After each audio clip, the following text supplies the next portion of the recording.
Cédé à l'appel. Patrick Gervais, présent. Hélène Lecoq. Présent. Michel Amar. Présent. Florence Truyet. Donne procuration à Monsieur Charrière. Olivier Chapelle. Présent. Viviane Bonamy. Présent. André Olivet. Présent. Anne-Marie Kravzik. Présent. Éric Vallon. Procuration Madame Boissé. Marie-France Barthélémy. Procuration Madame Boissé. Jean Contat. Procuration Monsieur Olivet. Elisabeth Charrière. Procuration Monsieur Charrière. Julien Passioni. Présent. Séverine Boissé. Maria Boucher.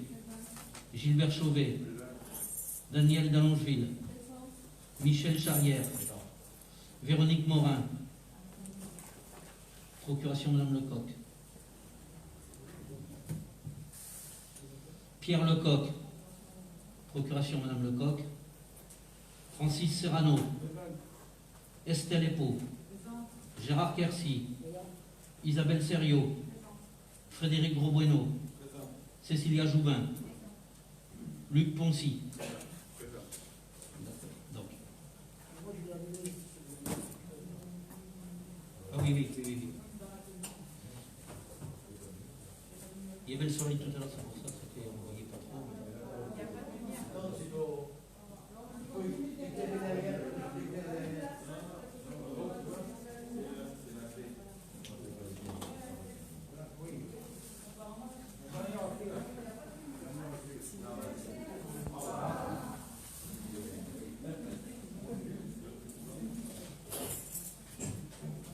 Et en 1, 2, 3, 4, 5, 6, 7, 8, 9, 10, 11, 12, 13. Donc le quorum est atteint. Je vous rappelle que certaines personnes ont 2 procurations. Hein. Donc c'est en vertu donc des articles 3, 1er et 3e du titre 3 de l'article 4, 7e du 2 du décret du 29 octobre 2020, en sa version modifiée par le décret du 19 mars 2021 relatif au taux de représentativité. Voilà.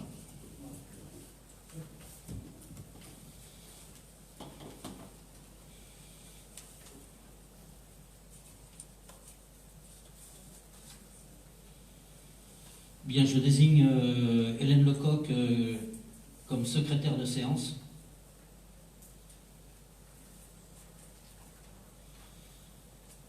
Donc, compte rendu du conseil municipal, séance du 10 février 2021, qui a des observations à faire. Qui est contre? Qui s'abstient? Voté à l'unanimité.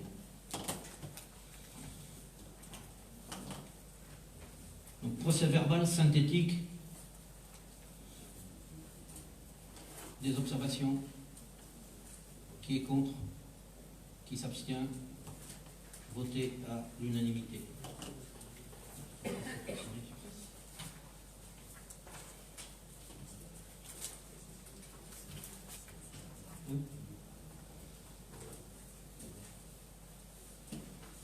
Donc nous allons effectuer les signatures.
Bien, je vous fais part de la liste des décisions 2021.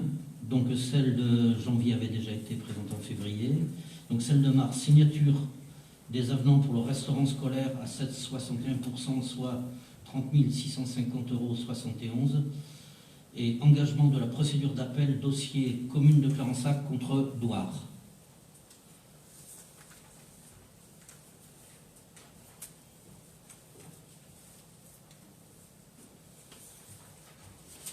Bien, à l'ordre du jour. Approbation du compte de gestion.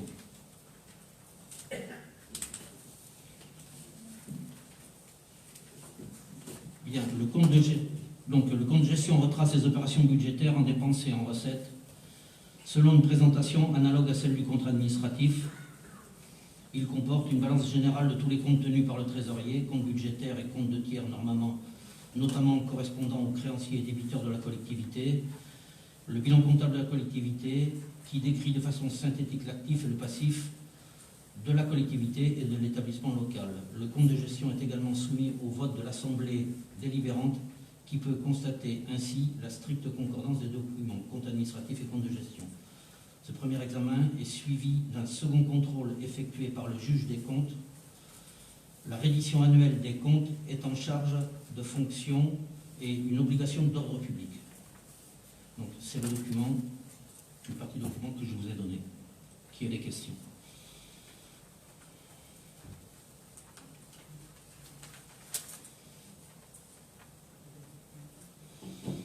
Oui. Oui, effectivement, sur deux décisions, celle d'après, il y a marqué le 34 au lieu du 30-03. Ça sera corrigé sur la délibération qui partira à la préfecture. Qui est contre? Qui s'abstient? Voté à l'unanimité. Donc, vote du compte administratif 2020.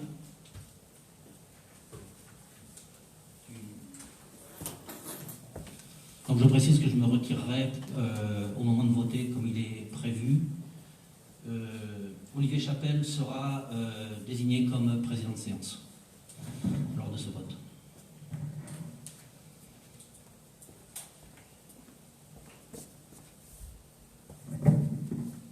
Alors, considérant que M. Patrick Gervais, maire, s'est retiré pour laisser la présidence à M. Chapelle pour le vote du compte administratif 2020, sur le budget communal. Donc, il est proposé au conseil municipal d'adopter le compte administratif 2020, joint à l'annexe et arrêté comme suit. Alors, tout d'abord, la partie section fonctionnement. Nous avons 248 433,78 en report de résultats pour 2019, 0 en reste à réaliser 2020, 671 847,13 € en résultat pour 2020, et le total, non, le résultat cumulé est de 918 280,91 €, et ça représente le résultat cumulé. Donc ensuite, section investissement. Section investissement, nous avons d'une part 1 million, alors en dépenses, nous avons 1 022 875,76 €, c'est le report du résultat 2019. Nous avons ensuite 327 644,95 € et le reste à réaliser de 2020. Nous avons ensuite en recette 1 172 830,69 € qui est le résultat de 2020. Et nous avons donc un résultat cumulé 177 698,02 €.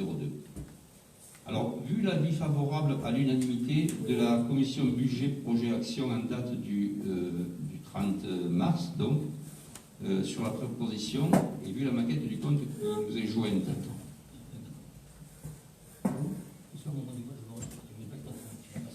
Alors, il vous est donc proposé de donner acte à M. le maire de la présentation faite du compte administratif 2020 du budget communal, sur lequel peut se résumer le tableau ci-dessus que nous venons d'examiner.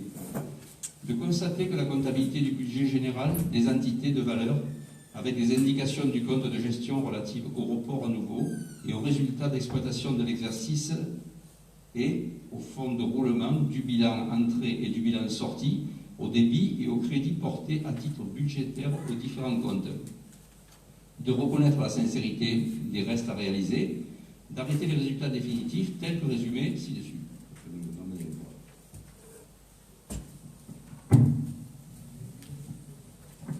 Donc, qui est contre?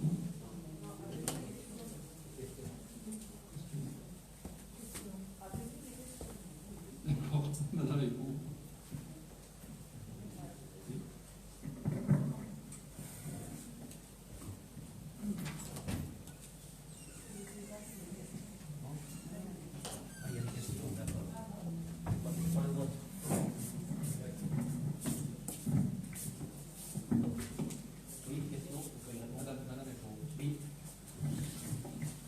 Oui, alors moi je trouve quand même dommage, parce qu'on avait un tableau qui était très sympathique en commission finance que j'ai pris là, et je trouve un petit peu dommage qu'on fasse une délibération sans s'arrêter un peu sur les chiffres donc 2020, sur le compte administratif, parce que là vous me présentez le tableau, j'entends bien, mais on n'a pas non plus, à aucun moment vous donnez le total des dépenses, le total des recettes, donc je trouve que ça serait quand même intéressant.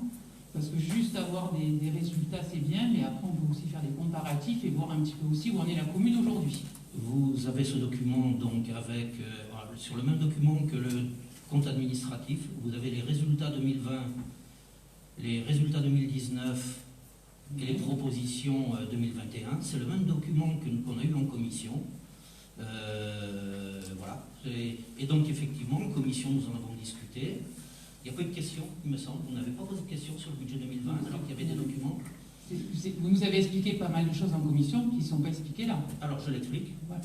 Alors, je vous laisse la parole et je prendrai après. Voilà. Donc, le résultat en fonctionnement, les recettes sont de 3 820 047,7 €.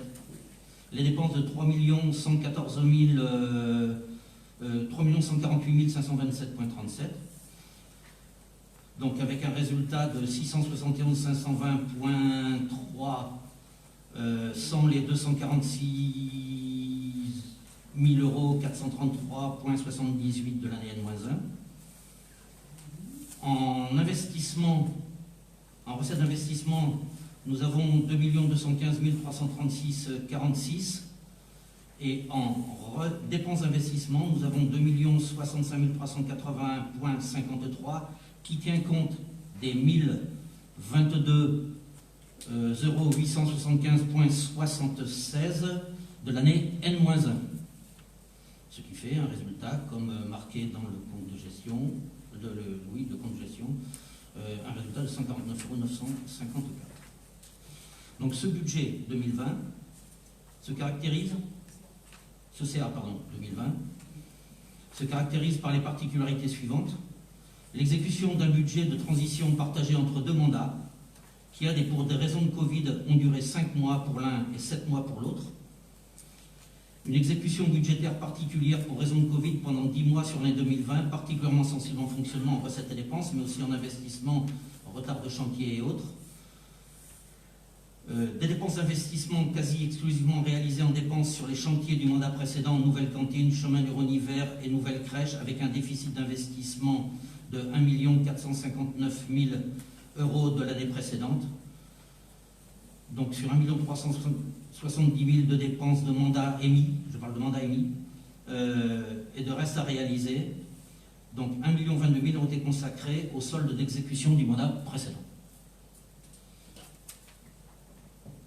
C'est bon ? Oui. Donc, je ne serai pas autant entré dans le détail, mais c'est bien d'avoir dit. Moi, je voudrais juste vous préciser quand même que le résultat donc, de clôture global sur 2020 est de quand même 740 590 €, donc les recettes.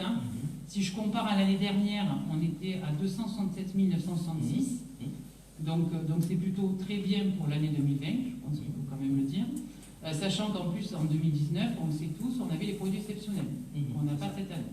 Voilà, donc c'est pour ça que je voulais avoir une explication. Vous l'avez donné, c'est très bien, mais je voulais quand même aussi dire que voilà, je pense que la commune, pour le coup, a quand même une situation financière qui est plutôt saine et que nos éléments sont quand même de bonne facture. Voilà. Oui, on pourra en discuter au moment du budget primitif, mais oui, oui, tout à fait, je le reconnais, mais je l'avais reconnu avant aussi. Voilà. Bien.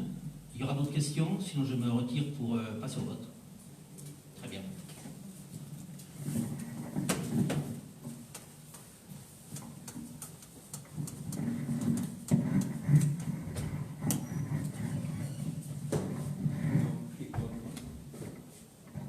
Qui est contre? Qui s'abstient? Le compte administratif 2020 est adopté, est approuvé à l'unanimité. Je vous remercie.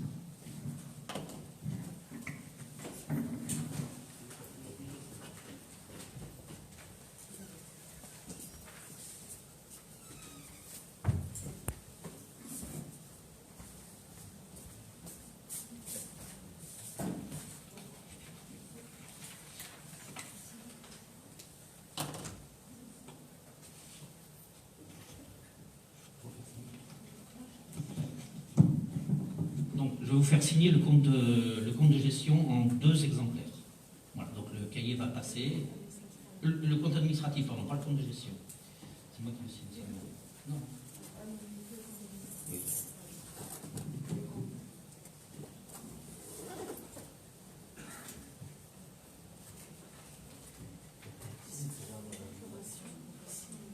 Donc là, vous signez pour ceux pour qui vous avez procuration.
Donc maintenant, délibération numéro 3, affectation du résultat 2020. Bien, il ressort du compte administratif des résultats, un compte de résultats sur lequel il y a des éléments positifs ou négatifs, que ce soit en investissement ou en fonctionnement, et donc on se doit d'attribuer ses plus et ses moins, enfin ses déficits ou ses recettes, donc pour l'année suivante, sur le budget de l'année suivante. Donc,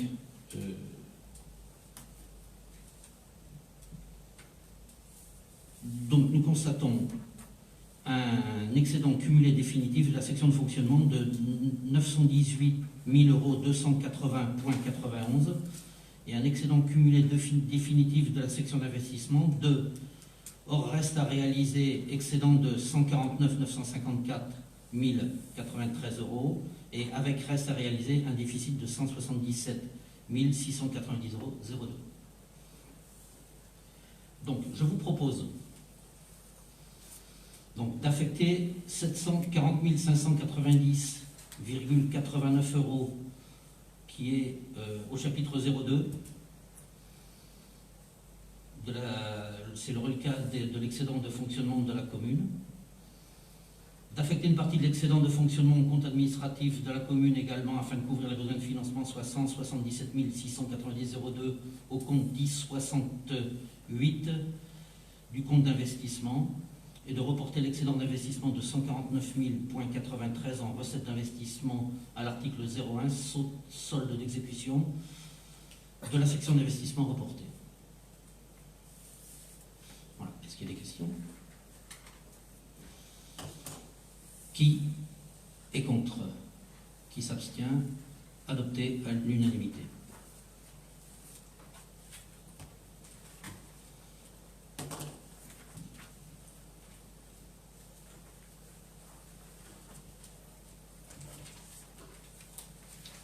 Donc nous allons passer maintenant au rapport numéro 4, donc, qui est le vote des taux de fiscalité.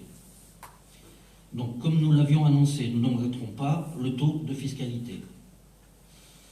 Mais cette année, nous ne votons plus le taux de base de la taxe, le taux de la taxe d'habitation, dont la dotation à la commune est pourvue par la taxe foncière sur les propriétés bâties prélevée par le département, affecté d'un coefficient correcteur qui permet aux communes de percevoir la taxe à l'euro près. Nous devons donc libérer sur un cumul de deux taxes au niveau de la TFNB. Ce cumul de deux taxes, c'est 30% pour la commune, c'est-à-dire le taux de la commune n'augmente pas, et de 24,65%, c'est le taux du département, le taux correcteur du département, voilà, qui est prélevé par le département et reversé. Donc ça fait un taux global de 54,65%. Alors je sais bien que ça peut paraître incohérent de dire qu'on n'augmente pas les taxes, et en affichage, il va falloir certainement avoir à se justifier et à informer la population que s'ils voient un taux de 54,65%, ce n'est pas une augmentation. Et puis la taxe foncière non bâtie n'a pas changé et elle est de 70%. Elle sera de 70% si on le vote. Donc ces taux permettent d'assurer le produit local des impôts directs communaux, finançant toutes les dépenses courantes de la ville, y compris les cotisations versées aux différents syndicats dont la commune est membre. Est-ce qu'il y a des questions?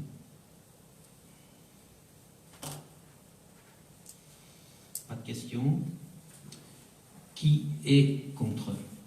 Qui s'abstient? Voté à l'unanimité.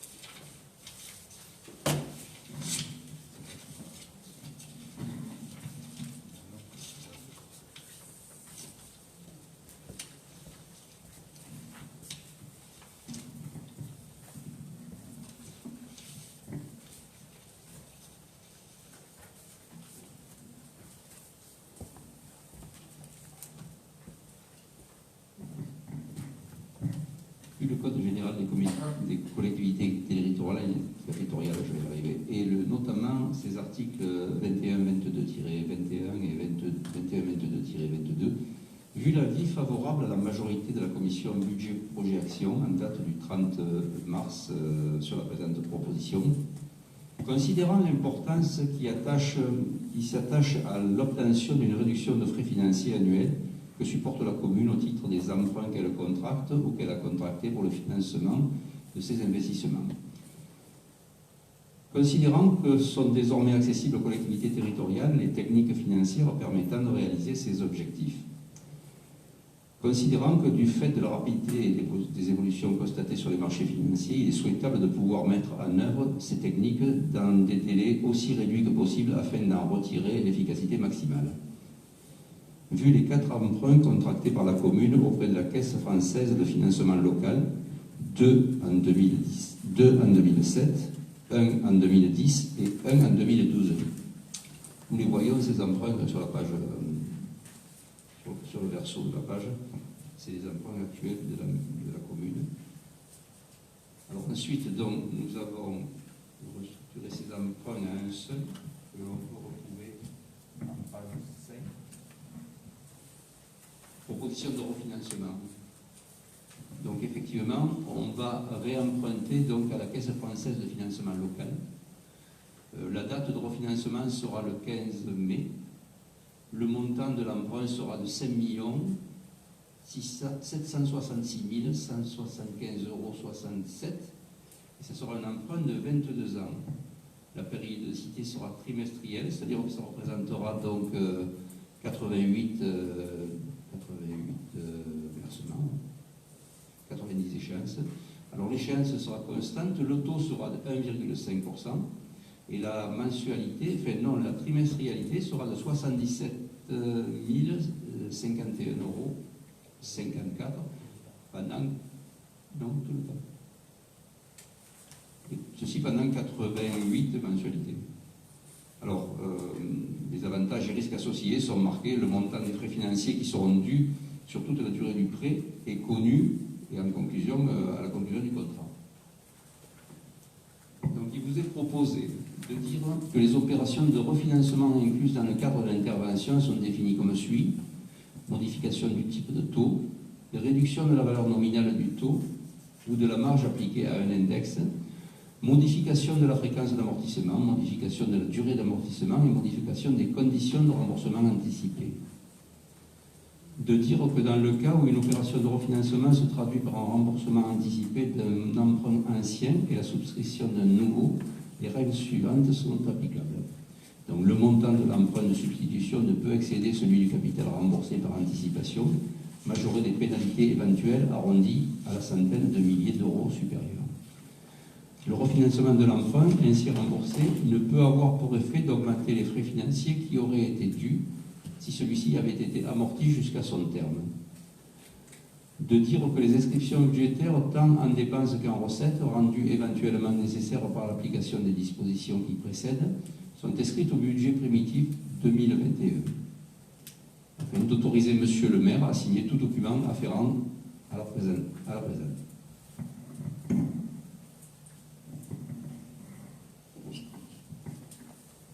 Bien, je vais prendre la parole un peu au début, puis je vous demanderai, ceux qui ont des questions. Alors, le but de cet emprunt, vous comprenez, c'est qu'on regroupe l'ensemble des prêts sous un même prêt à 1,5% d'intérêt, sachant qu'on avait des prêts de 4,57, de 5,08 et de 5,11%, plus et de 5,11% pour 3 emprunts. On élimine le taux variable qui a fait débat pendant de nombreuses années, incertitude du remboursement, du montant du remboursement. On étale la dette sur 22 ans. On paye une partie de la pénalité de refinancement, un peu plus de 900 000 €. On rembourse une somme fixe en annualité. On rembourse... Attendez, qu'est-ce que j'ai marqué? On rembourse...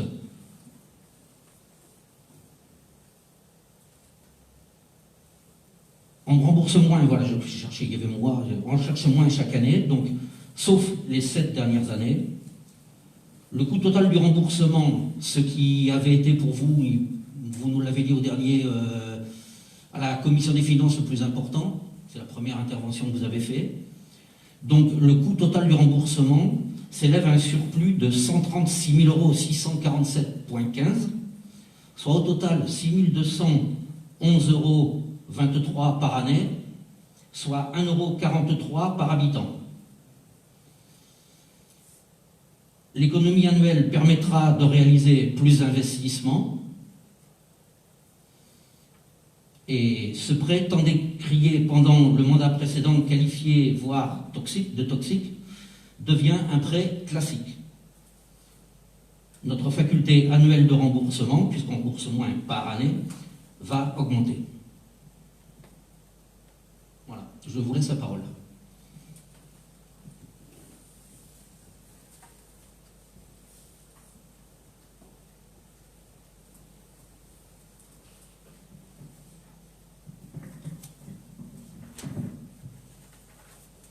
Oui. J'avoue que je suis quand même un peu interloqué.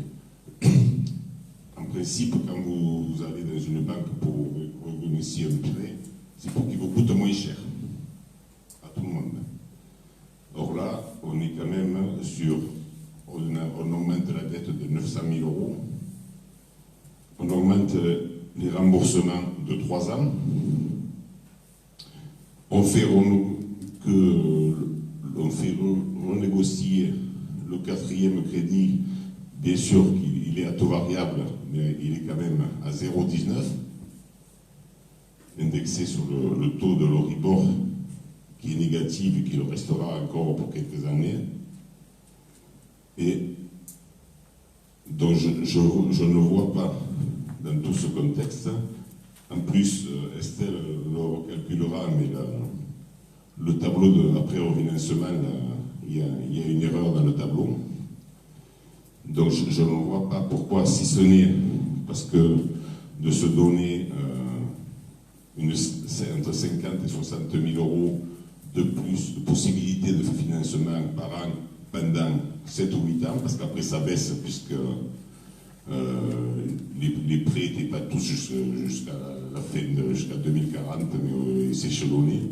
Voilà. Alors je ne vois pas quelle est la plus-value, et également sur le nouveau contrat, parce que le taux de 1,5, bon, ben si les taux continuent de baisser, éventuellement, il y a la possibilité de le refinancer dans 1 an, 2 ans ou 3 ans, parce qu'on peut le faire 1 fois par an. Et quels sont dans le projet les IRA susceptibles d'être appliqués si on demande un refinancement l'an prochain, dans 2 ou dans 3 ans. Voilà. Après, je vais passer la parole à Estelle, qui est plus technique que moi sur le sujet. Je peux répondre déjà à ça? Oui, très bien. D'abord, nous n'avons pas renégocié le prêt, nous l'avons réétalé. Hein, ce n'est pas une renégociation. C'est un réétalement de la dette pour justement pouvoir se donner des marges de manœuvre. Si ce n'est pas une renégociation, on n'aurait pas dû nous appliquer les taux d'IRA. C'est un réétalement avec... Dans le cadre du réétalement, il y a effectivement une partie renégociation, mais c'est surtout un réétalement de la dette. L'intérêt, vous le savez, je l'ai dit en commission, pour financer une commune et pour financer les investissements d'une commune, il y a 3 moyens. Il y a celui de faire des économies, que des économies, et on a une CAF énorme, et cette CAF passe à l'investissement. Maintenant, ça veut dire que le budget de fonctionnement, il faut continuellement le diminuer. Ensuite, il y a un deuxième moyen, c'est d'emprunter, c'est de faire des emprunts. C'est ce qu'a fait la municipalité précédente au mandat précédent, disons, faire des emprunts. Et puis, il y a un 3e moyen de financer ces investissements, c'est de vendre ses biens, ses propres biens, pour avoir de la liquidité. C'est ce qu'a fait le mandat précédent. Voilà. Moi, je ne peux plus vendre, ou très peu, on arrivera peut-être à vendre 2-3 bricoles, hein, mais je ne peux plus vendre. Je n'ai guère envie d'emprunter, si ce n'est peut-être pour un projet très particulier ou pas, mais je ne sais pas, je n'ai pas envie. Et donc, le moyen de dégager une marge de manœuvre d'investissement, c'était de diminuer la charge de remboursement des prêts. Et comme je vous dis, ça coûte. Alors effectivement, on emprunte 900 000 euros, c'est un peu plus de 900 000 euros supplémentaires, mais vu le taux de remboursement, on ne rembourse qu'une petite centaine de mille supplémentaires, hein, sur 22 ans. Donc c'est pas grand-chose. Il y a bien eu, lors du mandat précédent, des décisions des décisions de prise sur certains investissements, hein, qui coûtent ou qui coûteront beaucoup plus d'argent à la commune, dans des mesures, mais vraiment, je dis bien beaucoup plus. Là, on est à 130 000, c'est-à-dire, je l'ai dit tout à l'heure, 6 211 euros par an de remboursement supplémentaire.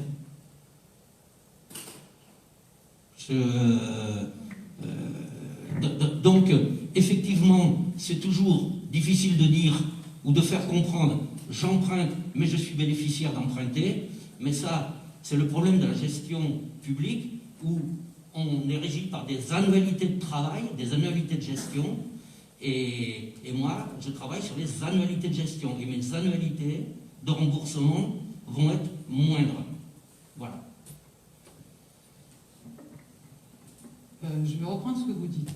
Alors, quand on dit qu'il y a 3 possibilités pour financer ces investissements, j'apprécie peu la dernière méthode parce que quand on a vendu les biens de la commune, c'était pour répondre en tout premier lieu à une obligation de logements sociaux. Hein, à défaut, on paye des pénalités, vous le savez très bien. Donc, réduire le sujet en disant qu'on a vendu les biens de la commune pour l'investissement, je ne suis pas tout à fait d'accord. La première chose, c'était aussi de réduire nos pénalités et de faire du logement social et d'en faire profiter les Clarence-Saccois et les Clarence-Saccoises. Ça, c'est la première chose. Sur la deuxième, vous dites qu'effectivement, il y a des erreurs qui sont faites. Oui, effectivement, nous, quand on est arrivé, il y avait des erreurs sur les mandats précédents. Quand vous arrivez, il y a des erreurs sur les mandats précédents. Ça fait partie du job d'un maire. On doit les assumer. Tout le monde n'est pas parfait. Et pour parler d'une erreur du mandat d'avant nous, ça a été certainement de contracter un prêt qui aujourd'hui, effectivement, en pénalité de remboursement, nous coûte énormément cher. Mais bon, c'est comme ça, on vit avec et on ne peut pas faire autrement. Donc moi, je suis désolée, quand je prends votre délibération, pour rentrer un peu plus dans le sujet, quand je prends le capital restant dû à refinancer, moi je tombe à 4 812 175 euros. Quand je prends le tableau qui est dans la délibération suivante, parce que je ne sais pas pourquoi il est dans la délibération suivante, celui-là d'ailleurs, bon bref, celui-ci, je vois capital restant dû à refinancer 4 112 038 euros. Donc là, j'ai déjà gagné 60 000 euros de capital à rembourser. Je continue. Dans les remboursements, j'aimerais qu'on m'explique le 381 664 euros de remboursement pour l'année 2021. À quoi correspond-il? C'est le remboursement, si vous voulez, c'est une simulation qu'on a faite, Ouais. hein, et qui n'est qu'un outil de travail. Je suis d'accord. C'est le document qu'on va signer, c'est le contrat contractuel, c'est ce qu'on nous a donné. Non, mais là, ça vous permet de nous dire que ça ne nous coûtera que 136 000 euros. Oui, on pourra refaire le calcul. Ça sera mais peut-être on va refaire le calcul. Voilà, parce que sur 380 000 euros 664, c'est ce que vous appelez une échéance annuelle. D'accord? Donc je ne peux pas d'un côté mettre une échéance annuelle, mais par contre, quand je calcule ce que va me coûter le nouveau financement, n'en fait que la moitié d'une. Donc je ne peux pas comparer 380 000 euros 660. J'espère que je suis claire pour tout le monde. Je suis sur ce tableau bleu là, qui est dans la délibération suivante. Vous avez été agrafé par erreur dans la... Oui, voilà, c'est pas très important. Donc dans ce tableau, vous avez un comparatif entre ce que ça nous coûte aujourd'hui et ce que ça va nous coûter demain. Donc je reprends, pour que tout le monde soit bien au courant, sur la ligne 2021, la première ligne. Capital restant dû à refinancer, 4 872 000 euros, 0,38. Tout le monde me suit. Or, à ce jour, dans la délibération, nous avons un capital à rembourser de 4 812 175. Donc on a déjà remboursé, vous comprendrez bien, 60 000 euros. Je continue, et là on arrive à la dernière colonne. Donc, quand vous avez le montant de 380 664 euros, c'est la totalité des mensualités qu'on paiera pour une année pleine 2021, de nos prêts actuels. Quand je prends la colonne d'à côté pour faire la comparaison, je suis sur 150 739 euros. J'aurais tendance à penser, vu le montant qui est en dessous, que cette mensualité-là correspond à peu près à 6 ou 7 mois de l'année.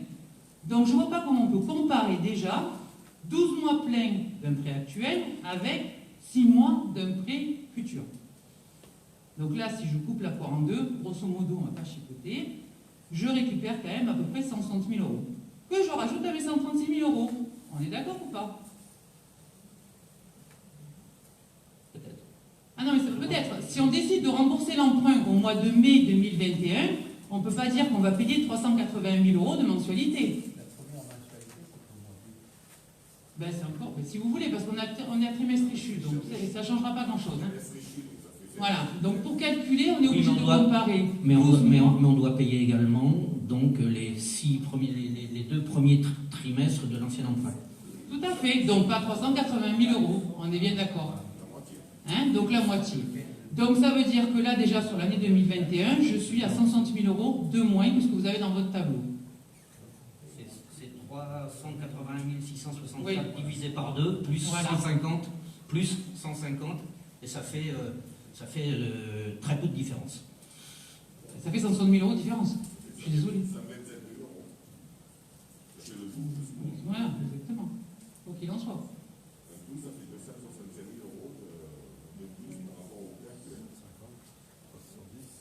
C'est 150 000 euros, 6 640.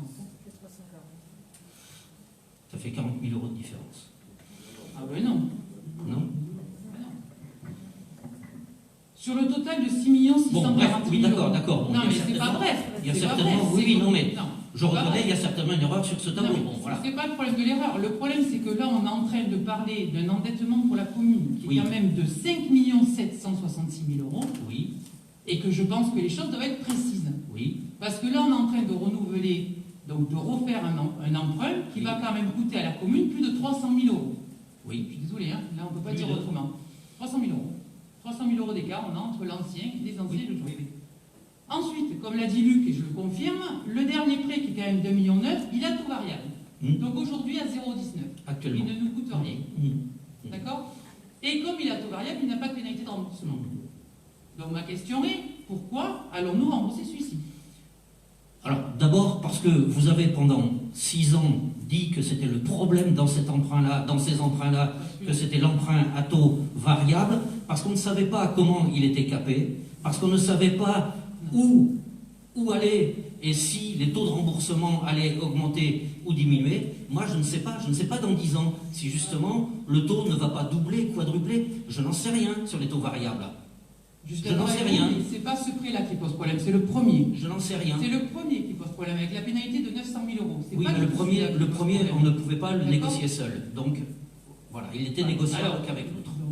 Oui, sauf que du coup, en fait, on reprend 1 million de pénalités, on se rendette 2 millions d'euros, ça nous coûte 300 et quelques mille euros de plus, et tout ça, ça paraît normal. Oui, pour moi, oui. Écoutez, moi, je suis Voilà. là, je comprends plus rien. Non, mais pour la moi... gestion en bon père de famille et le début de Non, la non, mais je suis pas un délibération, bon père de il famille. nous dit quand même que ça doit être l'obtention d'une réduction des frais financiers. Excusez-moi, on n'y est pas. Hein. Non, non. Ah non, on n'y est pas. Mais- Considérant l'importance qui s'attache à l'obtention d'une réduction des frais financiers annuels, à quel moment on réduit les frais financiers annuels avec cette opération-là? Dites-moi. On diminue les frais Oui, de les 5 remboursement, premières on années. diminue les frais de remboursement sur Non, parce sur que- les 3/4 des premières années, Ben, sur la 3/4 attendez. de la durée du contrat. On a des remboursements. On parle, attendez, à partir de 2000. Je veux dire, le tableau, je pense qu'il est bon là pour le coup. Hein. Oui, À partir de 2029, déjà on tombe à 358 000 euros de remboursement. oui, donc on est toujours gagnant. Ensuite, on a 300. Non, mais bien sûr qu'on est gagnant, vous en êtes sur 22 ans. Bien sûr. Heureusement, j'ai envie de vous dire qu'on est gagnant. Ben, c'est pour ça qu'on l'a Pour fait. endetter la commune sur les 22 prochaines années. Oui, Évidemment qu'on est gagnant. En général, quand on rachète un emprunt, je suis désolé, on ne rallonge pas sa durée. Et en ce moment, en plus, vous Ah faites ben, un prêt à 1,6 alors qu'on a un Si. emprunt qui est à 0,19. si, quand on reprend un emprunt, Avec souvent, un on le plan rallonge. surendettement, oui, mais on est pas en Voilà. surendettement, que je sache. Hein, donc, Voilà. quand on étale sa dette, c'est qu'on est en surendettement. Quand Mais- on rénoue aussi son voilà. emprunt, c'est qu'on essaye de payer moins cher. La délibération qui est là, je suis désolée, elle ne parle pas de surendettement. Elle parle de payer moins cher. Oui. Et aujourd'hui, ce que vous nous présentez, ce n'est pas le cas. Si, c'est le cas. Non. C'est Non, le cas c'est en quand même- annualité. C'est le Mais cas c'est en quand même annualité. incroyable. Le tableau parle de lui-même. Oui, mais en annualité, on rembourse moins. Et en totalité, on remboursera la totalité. Et vous nous avez dit que c'était le plus important, et c'est le plus important à chaque fois pour un ménage, c'est de savoir combien coûte au final ce Oui. crédit. Il nous coûtera peu cher, il nous coûtera certes plus cher, mais il nous coûtera un peu plus cher, mais ça nous aura permis d'investir pendant un certain nombre d'années de l'argent pour faire des investissements. Et le but, je ne gère pas en bon père de famille, je ne gère pas comme je gérerais mon budget, parce que dans mon budget, je n'ai pas d'investissement. Hein, et je ne gère pas annuellement, je gère continuellement sur tout le cycle de mon foyer. Voilà, donc je trouve que et nous trouvons que ce réétalement est intéressant et c'est pour ça qu'on le propose. Donc ça veut dire qu'en fait, vous considérez que gérer un beau-père de famille, c'est payer 300 000 € de plus sur un encours de prêt. Non, j'ai pas dit. c'est ça, parce que Non, c'est ça. non, je ne dis pas que je gère un bon père de famille, c'est ce que je viens de vous Ah dire. d'accord, C'est ce que je viens de vous dire. Très bien. C'est ce que je viens de vous dire. Je ne suis- Ensuite, je veux dire, dernière chose, on parle de pénalité de remboursement. Est-ce que vous pouvez nous donner la pénalité de remboursement qu'il y aura sur ce nouveau contrat? Ah bien, elle est écrite, hein, c'est Ah oui, 900 et quelques mille, c'est la pénalité de remboursement qui est rajoutée dans le... Non, sur le nouveau prêt. Sur le nouveau prêt. Sur le nouveau prêt qui est à 1,5, il y a aussi des pénalités de remboursement anticipées. Donc, ce serait quand même intéressant de ne pas refaire les mêmes faut voir les erreurs conditions générales. Oui, on ne va pas les recommencer. que le mandat d'avant et d'avoir une idée Non, sur non, les pénalités. tout à fait. Parce qu'aujourd'hui, les taux, ils ne sont pas 1,6, clairement. Tout à fait. D'accord, les taux sont beaucoup plus bas qu'L6. Mhm. Donc L6, c'est peut-être ce que vous avez, je ne sais pas s'il y a eu d'autres propositions ou si vous n'en avez eu qu'une, mais en tout cas, ce n'est pas les taux d'aujourd'hui. Ou L5, si vous voulez. L5. Si vous voulez. Donc, imaginons que les taux restent bas pendant plusieurs années, ce qui risque quand même d'arriver. Hein, parce que Ah ben ça, voilà. Alors, excusez-moi, on est en pleine crise économique, je pense qu'on ne va pas dire le contraire, et qu'en pleine crise économique, la solution de relancer l'économie, c'est d'essayer les taux bas. Ça fait des années qu'ils sont bas et on n'était pas dans cette crise-là. Donc je ne pense pas que les taux vont remonter. Et de toute manière, même que les taux remonteraient, vos 3 emprunts à taux fixe, ils ne vont pas bouger, et au pire, votre prêt à taux variable, s'il remonte, il est renégociable et il n'y a pas de pénalité de remboursement. Donc j'ai envie de vous dire, on sera toujours à temps de le revoir, celui-là. Bien, vous avez autre chose à rajouter? Donc je vais passer au vote. Qui est pour? Qui est contre, pardon? Qui s'abstient? Donc à la majorité. Alors contre, M. Gros-Bueno, Mme Serriot, M. Quercy, M. Poncy, Mme Epo et Mme Joubin.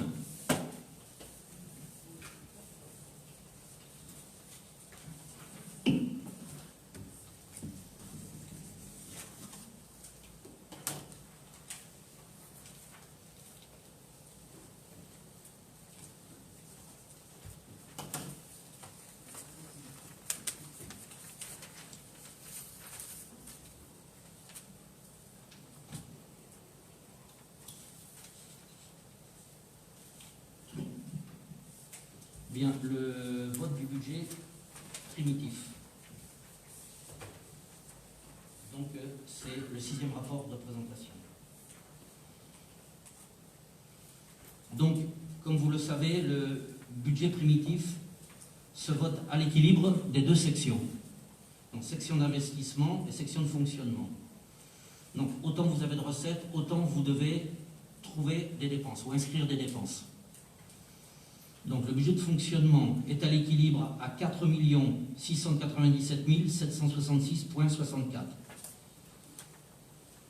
Et le budget d'investissement à l'équilibre à 2 274 991,66.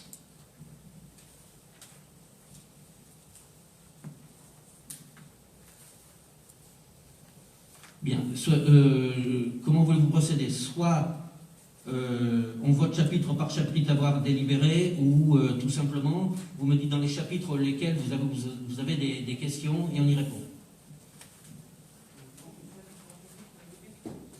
Comment?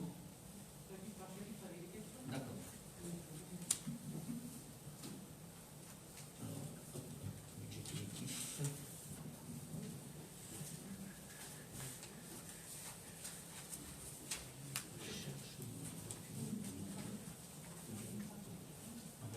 Avec les observations.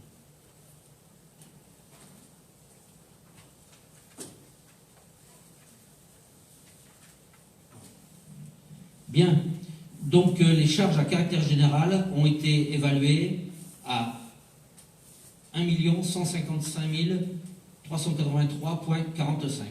Donc ça, c'est ce qui sert à vivre au quotidien, à payer les factures et à vivre au quotidien dans la commune. Est-ce que vous avez des questions sur ce chapitre-là?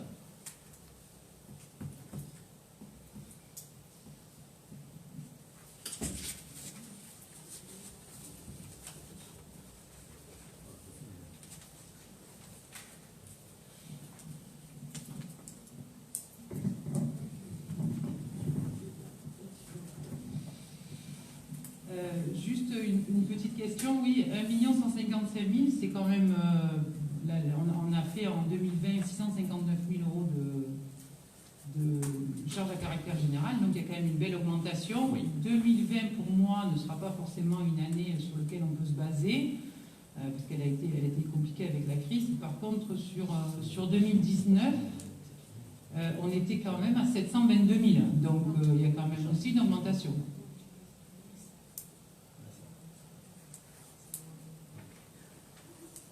Oui, bien, de toute façon, alors donc il faut bien mettre l'argent là où, pour arriver à équilibrer le budget.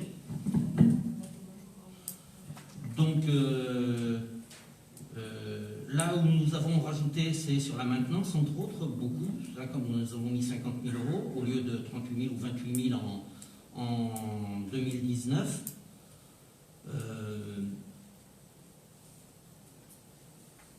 Donc la maintenance, eh bien c'est parce qu'on a beaucoup de maintenance à faire et entre autres à prendre des contrats de maintenance.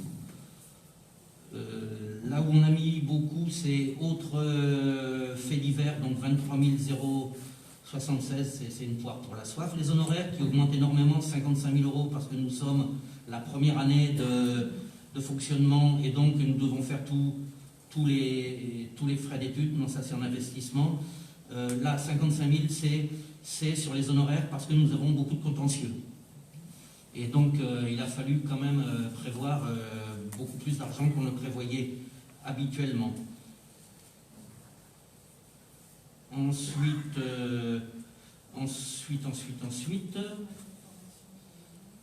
donc les frais de formation pour les agents.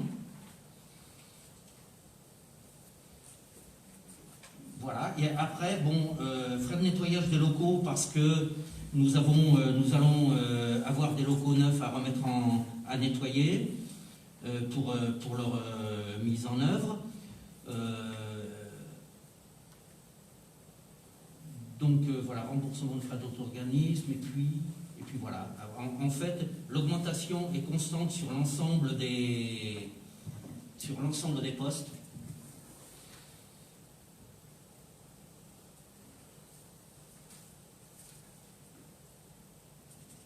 Voilà. D'autres observations? Ça fait quand même 700 000 euros d'augmentation.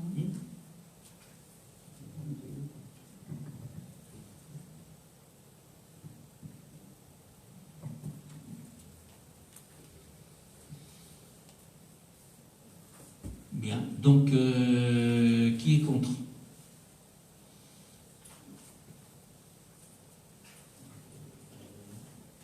D'accord, ok. Qui s'abstient? Donc, adopté à l'unanimité. À la majorité, pardon.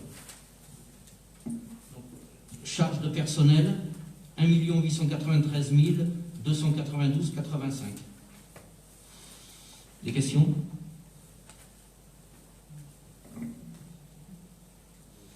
Donc, qui est contre? Qui s'abstient? Vote. Ah, qui s'abstient?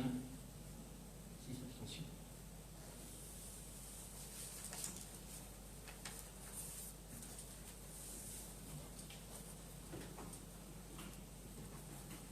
Donc, votez à la majorité. Atténuation de produits, 55 000 euros.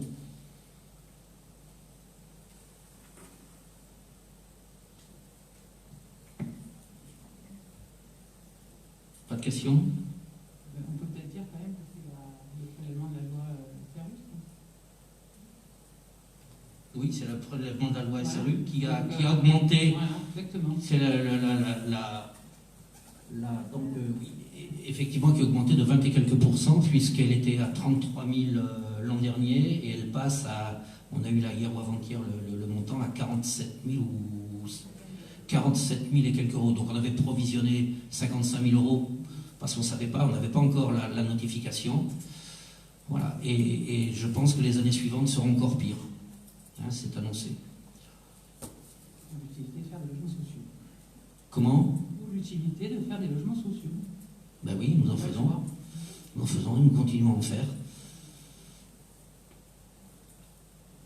Voilà. Donc, qui est contre? Qui s'abstient?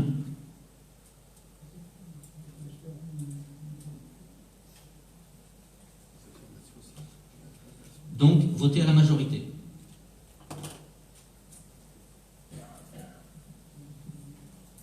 Dépenses imprévues. 82 352 000 euros 89 en 0,22. Donc, toutes ces dépenses imprévues, en fait, sont motivées par l'incertitude qui peut se produire sur certaines... comment dire, qu'est-ce qu'on avait? Voilà. Donc, cette ligne budgétaire est faite en général pour équilibrer les budgets, c'est une ligne technique. Hein.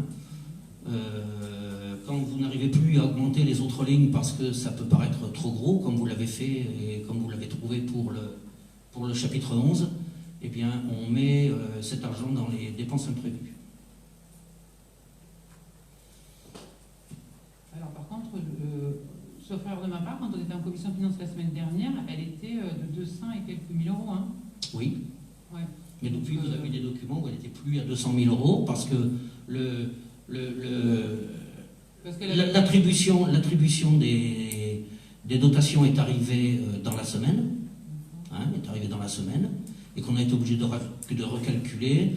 Et on a évité de toucher les montants totaux justement pour ne pas perturber trop le tableau, mais après on est obligé de tout réaffecter les sommes. Voilà. Mais elle avait quand même été justifiée par des provisions pour des contentieux. Hein. Comment? On les a plus. Quand on en a parlé en commission finance, les dépenses imprévues de 200 et quelques mille euros avaient été justifiées parce qu'il y avait effectivement des contentieux et des procès en cours. Donc du coup, ça ne s'affecte pas dans ce poste-là. Ou alors, il y a on les a mis dans le compte précédent, hein, je vous l'ai dit, où on a mis 50 000 euros, c'était dans le chapitre 11. Hein, voilà, on les a glissés ici.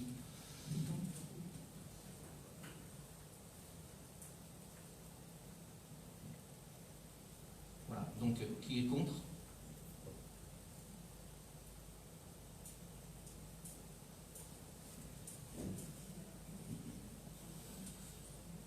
Donc 6 contre.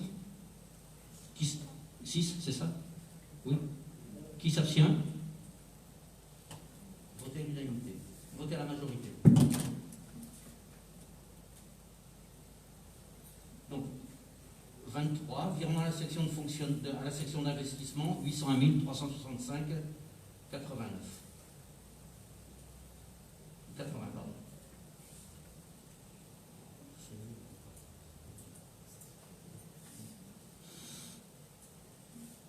Bien, qui est contre? Qui s'abstient? Votez à l'unanimité.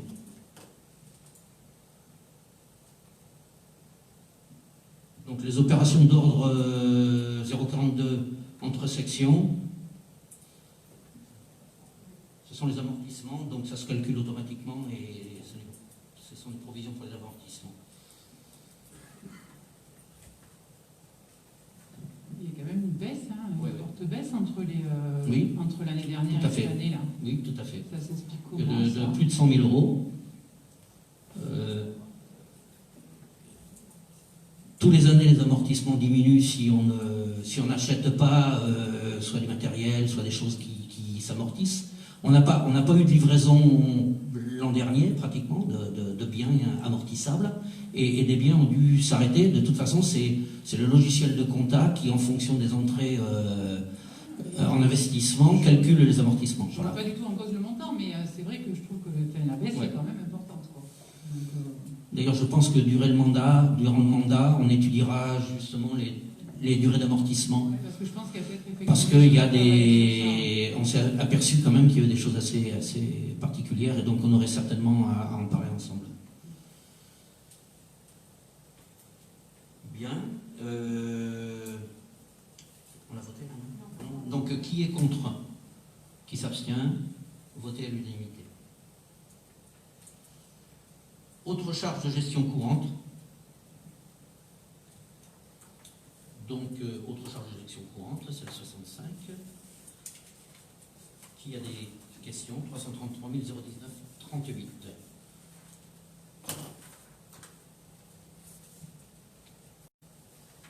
Je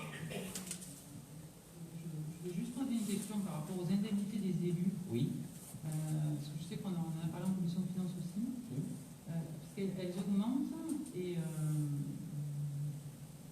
on passe de 92 000 à 112 000. Oui. 20 000 euros de plus. Comment? 20 000 euros de plus, ça me paraît, Alors, je répète ce que j'ai dit la dernière fois, c'est-à-dire que pendant l'année 2020, la moitié de cette somme, c'était les indemnités qui étaient pour l'ancien mandat, à peu près, 5 douzièmes, et les 7 douzièmes, c'était le mandat suivant. Donc, cette année, c'est 100% de ce mandat. Ça correspond aux décisions qui ont été prises lors d'un précédent conseil municipal sur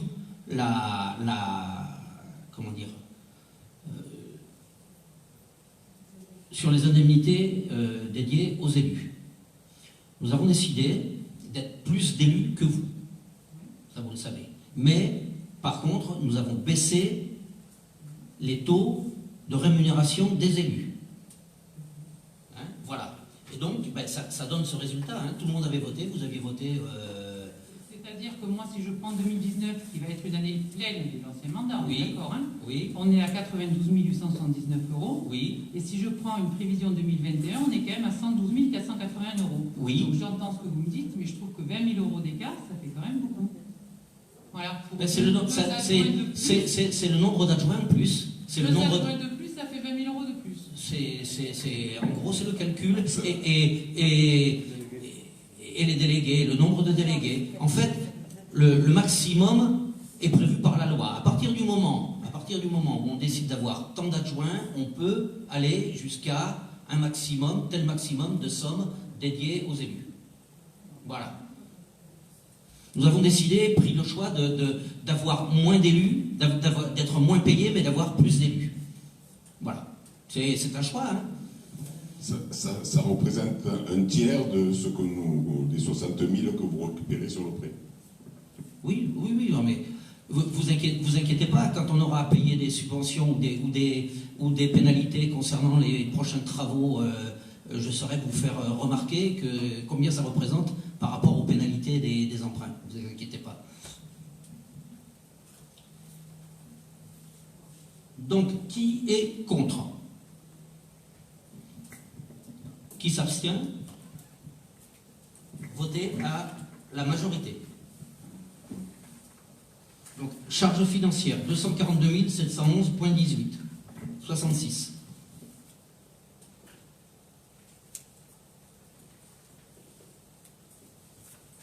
Oui, pardon. Moi j'ai une question, je ne comprends pas ce montant. Oui, c'est un montant prévisionnel. Donc il n'est pas... Prévisionnel de quoi? Eh ben, il est prévisionnel parce qu'on ne savait pas si on allait voter ou pas la renégociation de la dette.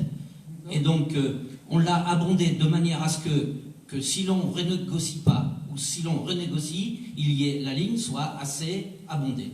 C'est le but, vous savez que ce sont des autorisations d'engagement. Et donc, il faut mettre assez en prévision d'argent sur cette ligne pour que, suivant les cas, on puisse émettre des mandats. Oui, sauf que mais tout ne sera pas dépensé.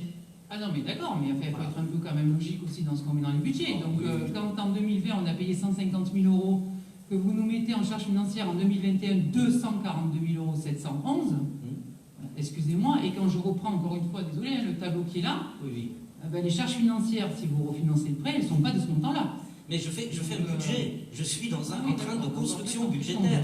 Je ne sais pas, vous me connaissez quand même ça, les constructions Oui, mais je budgétaires. pense que il y a des choses par contre où on est pratique. Autant il y a des choses je peux comprendre qu'on fasse des prévisions, autant les charges financières, pour moi, c'est pas des prévisions.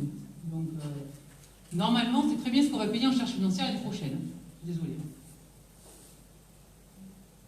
Donc voilà, qui est contre? Qui s'abstient? Votez à la majorité.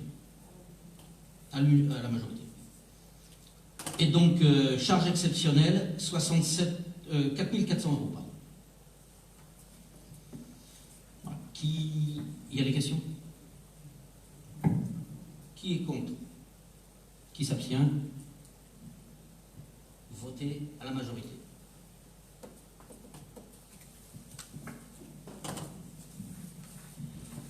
Donc, section fonctionnement, recette.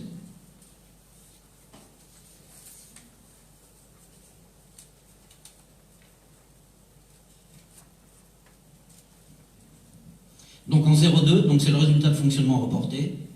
On peut voter tout si vous voulez ensemble, parce que d'accord. Ce sera le même pour tous les chapitres. Ça peut faire gagner du temps. Oui. Donc sur le chapitre recette, tout en même temps. D'accord. Il faut noter que tout est fait en même temps. Donc on va passer au vote. Ok. Non, question? Non, on vote. Hein? Au vote. Qui est contre? Qui s'abstient?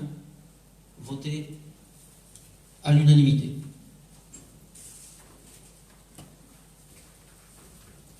Investissement.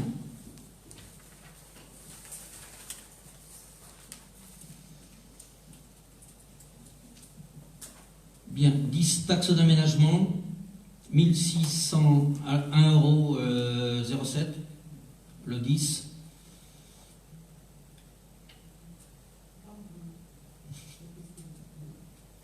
D'accord, qui est contre? Qui s'abstient? Votez à l'unanimité. Votez à la majorité, pardon. Ah, abstention, pardon. Abstention, combien? Levez la main, voilà. 6, abstention.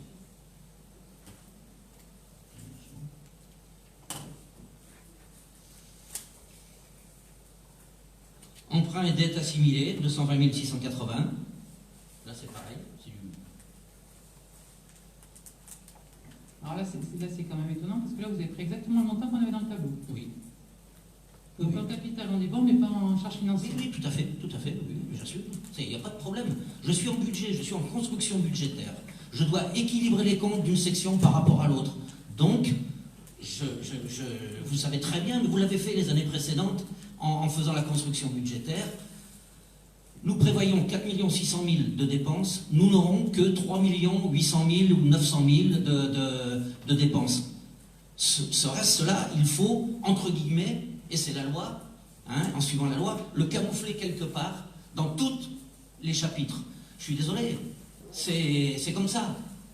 Donc voilà, alors après, on peut contester, effectivement, vous avez mis un peu trop là, un petit moins là, comment ça se fait? Oui, je l'ai fait, enfin pas quoi comme ça, mais voilà, bon.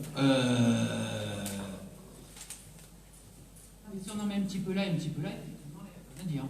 Voilà. Comme ça. On le fait, on se rapproche de la réalité par rapport à ce qui avait été réalisé à 2019 et à 2020, on se rapproche par rapport à ce que l'on sait qui doit être dépensé, ce que nous ont donné les chefs de service comme somme à dépenser, et puis après, il faut équilibrer. Voilà. Et l'équilibrer, c'est le surplus, et c'est effectivement, sur ce, on chicaille tous les ans, mais dans tous les conseils municipaux, hein. Je ne sais pas si vous avez lu le conseil municipal d'Uzès, ça a été exactement la même chose. L'opposition s'est demandé pourquoi il y avait tant de crédits supplémentaires par rapport à ce qui serait dépensé normalement. Bon, voilà, c'est tous les ans comme ça. Non, mais que vous gonfliez les dépenses pour équilibrer le budget, ça on l'a bien compris, vous le dites tout le temps, donc ça on l'a acté. Mais par contre, je suis désolée, je suis peut-être un peu trop puriste, mais il y a des postes où on sait très bien ce que ça va coûter. Donc je ne vois pas pourquoi ceux-là, on les go. Voilà, tout simplement. Après, vous avez les charges à caractère général, vous avez plein de choses pour les postes. Hein. Mais voilà, moi, quand vous êtes en train de nous donner une délibération juste avant pour nous dire qu'on va faire des économies sur les emprunts et que vous me mettez un montant qui est largement supérieur à ce qu'on a payé l'année dernière, excusez-moi, pour moi, c'est pas cohérent. Voilà. Oui, mais vous avez le Je droit pense de qu'on le a besoin penser. d'avoir une certaine cohérence. Il n'y a pas de problème, vous avez le droit de le penser. Aucun souci. Donc, chapitre 16, emprunt et dette. Donc, alors, qui est contre? On l'a fait déjà. Pardon. On a voté? Non, le 16, on l'a pas voté. Donc, qui est contre? Qui s'abstient? Votez à la majorité. Non. Immobilisation incorporelle, 98 000 euros. 20. Chapitre 20.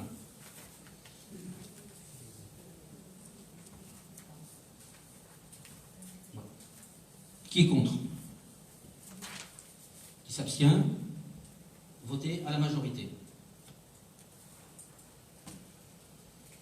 21. Immobilisation corporelle. Non, corporelle. Non, mais le 204 il est à 0. Je le vote à 0? Non. 21. Immobilisation corporelle. 382 295,16 euros.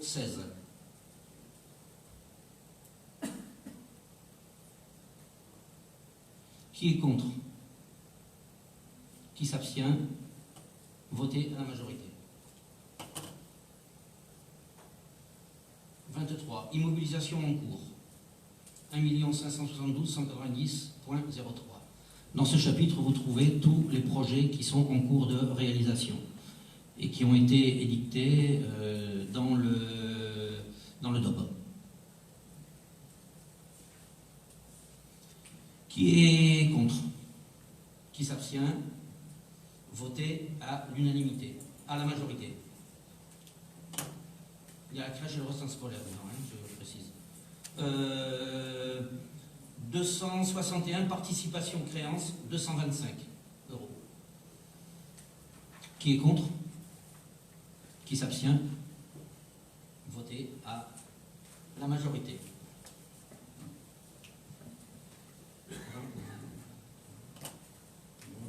Le 0,20. Donc, les recettes d'investissement. Tous, d'accord. Donc, pour les recettes d'investissement, un vote groupé de tous les chapitres. Donc, qui est contre? Qui s'abstient? Votez à l'unanimité.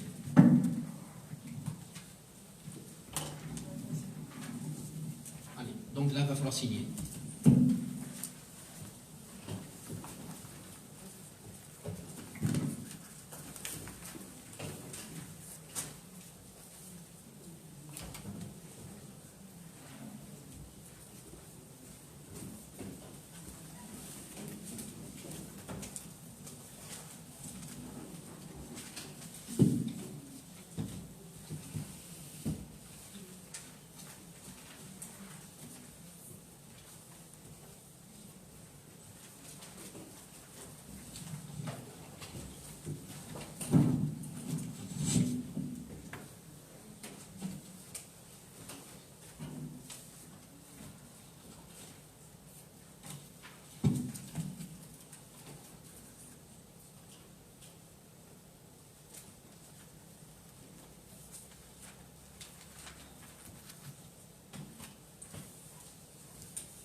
Bien, délibération numéro 7, Michel Amar, achat de la parcelle avec 45.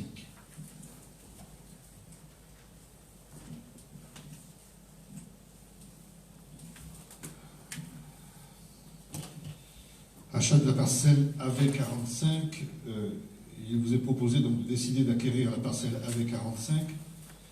Cette parcelle, si vous voulez, est d'une surface de 3805 mètres carrés, est située en zone vers les Grézas.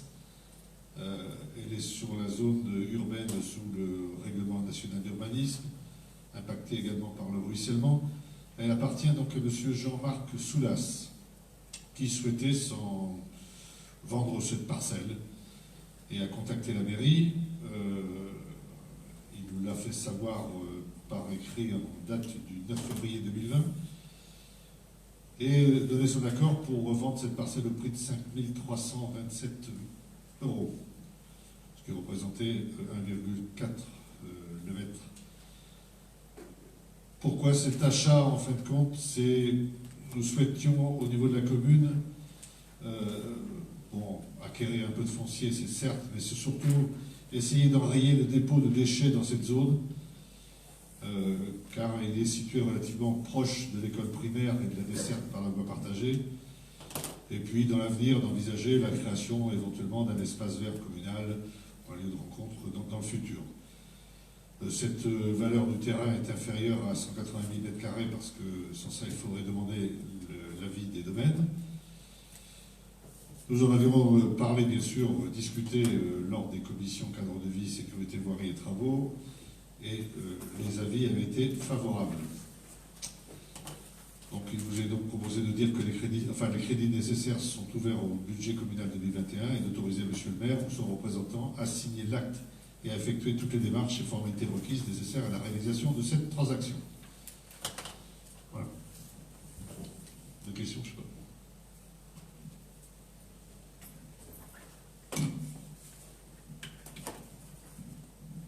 Donc je vais passer au vote. Qui est contre? Qui s'abstient? Voté à l'unanimité. Donc, rapport numéro 8. Demande de financement dans le cadre de l'appel à projet sur un socle numérique dans les écoles élémentaires concernant le plan de relance continuité pédagogique. Donc, nous avons reçu la semaine dernière de la préfecture une demande urgente en nous demandant si nous avions l'occasion de la volonté de financer un projet concernant les écoles. Il s'avère que la salle informatique de l'école a 14 ordinateurs, mais ils sont obsolètes puisqu'ils sont sous Windows 8 et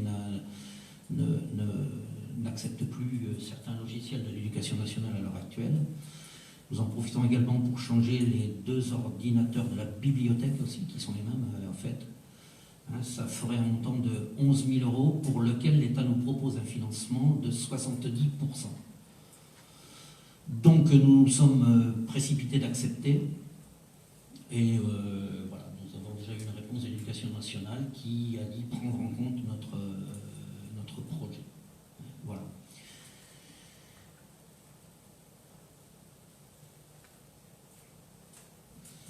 Donc,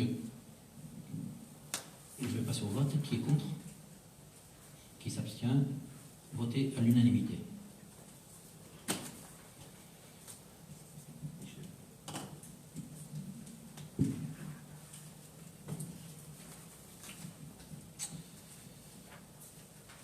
Donc le numéro 9, objet de demande d'aide financière pour le projet de réhabilitation de la fontaine du Griffe.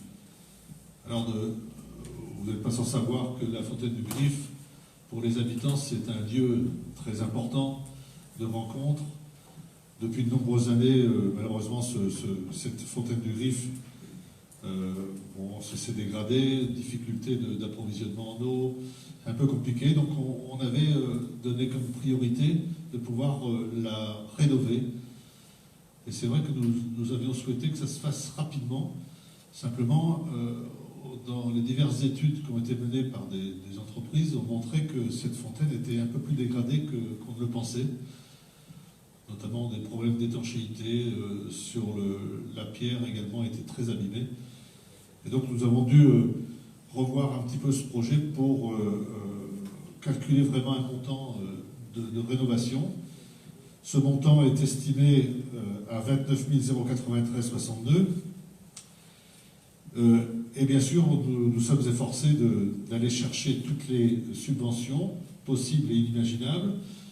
Alors la région Occitanie, ben, vous savez, ça fait partie du contrat Bourg-Centre que nous avons réussi à présenter et qui a obtenu l'autorisation, enfin pas l'autorisation, mais enfin il y a un contrat vraiment qui est écrit maintenant avec la région Occitanie, donc nous propose 25%, soit 7 273 €.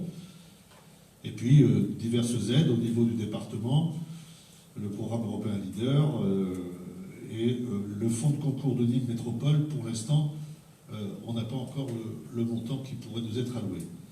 Si on fait ce petit calcul rapide, on a un autofinancement pour la commune, ça nous reviendra à 5 818 €. Voilà, donc je vous demande d'approuver ce plan de financement, d'autoriser M. le maire à signer tous les documents y afférents et de réserver les crédits afférents au budget primitif 2021. Des questions sur le sujet?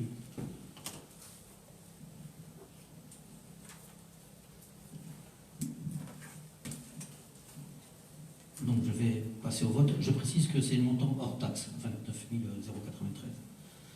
093. Qui est contre? Qui s'abstient? Voté à l'unanimité.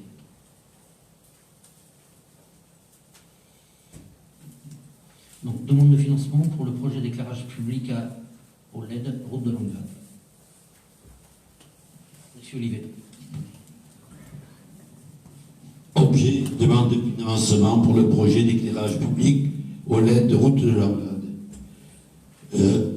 Tous les ans, nous pouvons avoir droit à un financement pour de l'éclairage public, je dirais par le syndicat mixte d'électrification du Gard. Le montant maximum de l'aide, je dirais des travaux engagés qui peuvent bénéficier d'une aide sont de 63 000 €. Pour l'année 2021, nous comptons finaliser l'éclairage à l'aide de la route de Langlade, qui a été en partie fait et qui reste à finir totalement, et éventuellement en faire une autre partie pour un montant total de 63 000 € hors taxe, avec un financement de 20% par le syndicat mixte d'électrification du Gard. Nous vous demandons, je dirais, de voter cette délibération pour cette demande de subvention. Merci.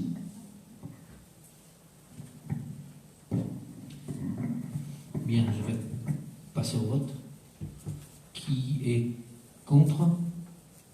Qui s'abstient? Voté à l'unanimité.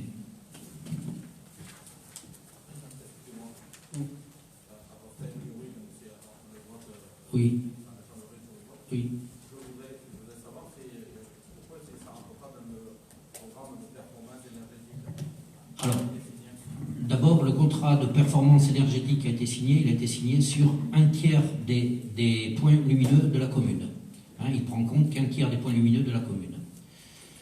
Ces points-là sont identifiés. Hein, ce programme est identifié et les réseaux qui font l'objet de ce programme sont identifiés. Quand on fait faire par le SMEG, enfin pas par le SMEG, par les entreprises d'OD ou SPI, d'autres travaux, il y a deux solutions. Ou ça vient en déduction des 23 et quelques mille € du programme annuel de rénovation, ou ça vient en plus. Si ça vient en moins, on ne finira jamais le tiers qui est déjà engagé dans le programme. Voilà. Donc on préfère laisser le programme sur un tiers, le laisser pérenne, sur 9 ans, le laisser se terminer. Par contre, les autres points lumineux, on a de l'investissement, un peu d'investissement, eh bien on va investir dans la rénovation énergétique. Voilà. C'est du supplément par rapport au contrat au contrat de rénovation énergétique qui est déjà signé. Voilà. Et c'est soumis à subvention alors que le CPE n'est pas soumis à subvention.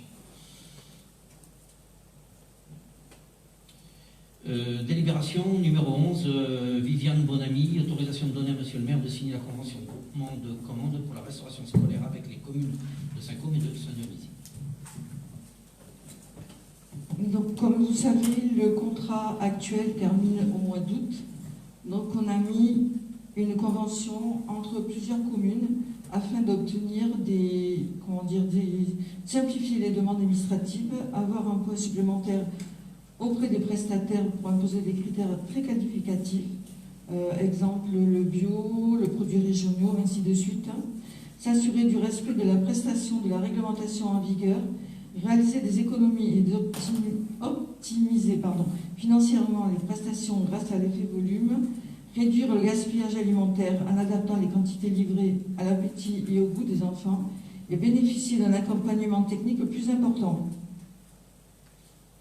Alors, le regroupement a été fait avec les communes de Saint-Côme et Saint-Dionisy. Alors, nous demandons l'avis.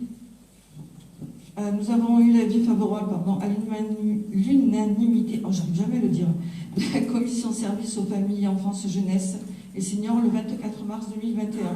Il vous est donc proposé d'adhérer au groupement de commandes pour les fournitures de repas à destination des cantines scolaires ainsi que des services extrascolaires, d'approuver le projet de convention constitutive du groupement de commandes 6 juin, d'autoriser Monsieur le maire à signer et à notifier à la commune de Saint-Côme et Maruéjol l'adhésion de la commune de 45 au groupement de commandes et à prendre toutes mesures nécessaires à l'exécution de la présente délibération, d'autoriser la commune de Saint-Côme et Maruéjol en sa qualité de coordinatrice à signer et modifier les demandes, les marchés conclus dans le cadre du groupement de commandes, de s'engager à exécuter avec le ou les entreprises retenues les marchés dans le cadre du groupement des commandes, de s'engager à réglementer les sommes dues à titre de marché et à prévoir la dépense afférente dans le budget communal. Pour information, je tiens à votre disposition les dossiers qui peuvent être consultables à la mairie. Est-ce qu'il y a des questions? Oui.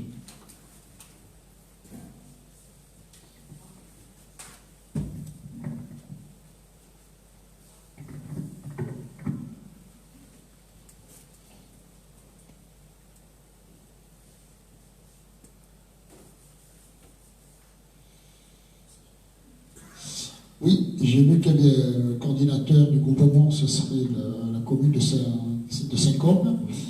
Moi, c'est la question qui turlupine un petit peu, c'est de savoir, quand on fait les commandes et le choix des prestataires, on avait toujours une journée de dégustation, on avait le droit de choisir nos menus, tandis que là, c'est le coordinateur qui va faire tout ça. Est-ce que nous, on va participer lors des appels d'offres et des ouvertures des prix? Est-ce qu'il y aura quelqu'un de la commune? Tout à fait. C'est prévu comme la dernière fois. C'est-à-dire qu'il y aura toutes les communes à la cantine, ouais. Et les 2, 3, 4, 5 prestataires amèneront leur menu, comme on l'avait fait la dernière fois, et j'étais présent, je l'avais fait, j'étais présent à cette commission, et les choix seront faits en fonction, enfin il y aura une partie du choix, puisqu'il y a le prix, il y a la qualité, il y a, bon, voilà, mais sera fait effectivement c'est pas le coordinateur qui choisit. Ah non.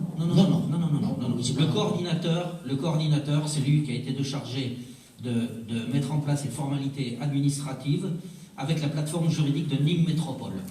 Il fallait une seule personne. C'est Madame Trioulaire qui était à l'origine, en fait, qui nous a proposé, qui nous a demandé ce groupement, il y a quelque temps. Alors on ne savait pas, on a eu une réunion récemment et on a dit, bon ben voilà, on va la proposer, et c'est pour ça qu'on l'a amené en commission et que maintenant on en est rendu à l'adoption du principe. Voilà. Oui, je reviens à l'article 4, commission d'appel d'offres. Donc on est bien d'accord que la commission d'appel d'offres sera celle du coordinateur, enfin coordonnateur, je pense d'ailleurs en termes techniques, pas coordinateur, oui. À savoir la commune de Saint-Côme et Maruéjol, oui. C'est-à-dire que la commune de Saint-Dio et de Carensac seront présentes à la commission d'appel d'offres. partie de cette commission. Bien sûr. Les trois communes d'ailleurs. Oui, oui, et Oui, oui. 5 hommes, bien sûr. Les 3 communes. Voilà. Oui, oui.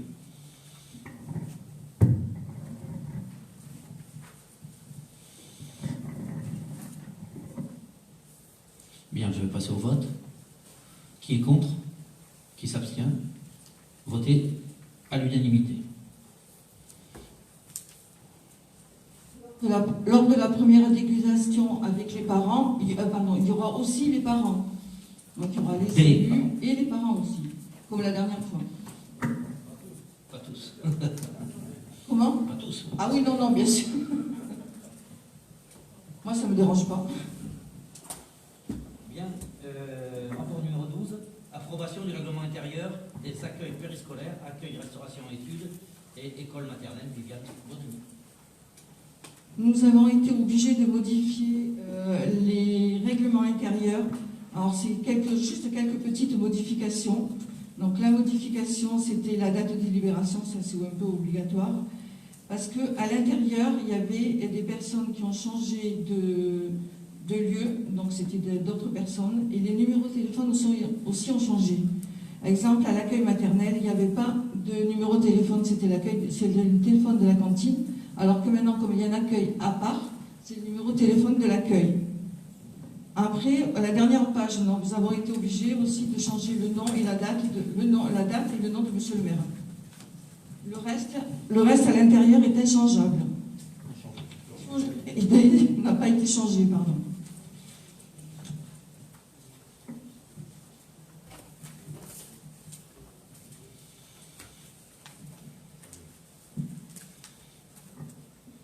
Bien, je vais passer au vote. Ah, pardon. Est-ce qu'il y a Oui. des questions?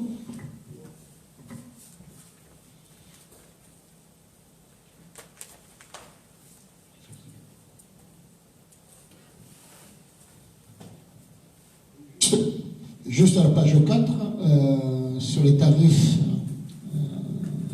coefficient de la CAF, Covid de la cantine à 0 francs que vous avez préconisé l'année dernière. Oui, alors à 0 francs, c'était en 1936. Pas 0, oui, que vous avez préconisé l'année dernière. Alors, on n'avait pas préconisé 0.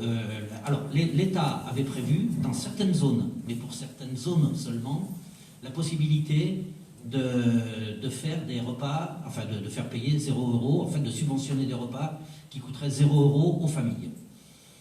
Une étude avait été faite, je suis parti de la commission, on avait étudié, il y avait je crois 13 familles à Clarensac. Si le système avait été mis en place par l'État, et si nous rentrions dans les conditions de zone d'éducation, il y aurait eu 13 enfants qui auraient rempli les conditions, 13 familles qui auraient rempli les conditions de coefficient CAF. Voilà. Mais ça n'a pas été mis en place. Ça n'a pas été mis en place pour nos zones d'éducation. Voilà. Ok.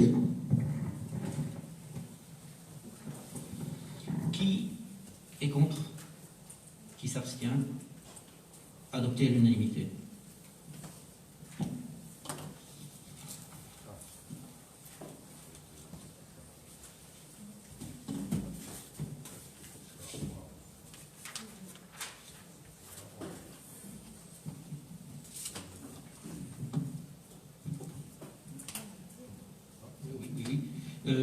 Rapport de présentation numéro 13, mise en œuvre du télétravail, rapporteur Hélène Lecoq.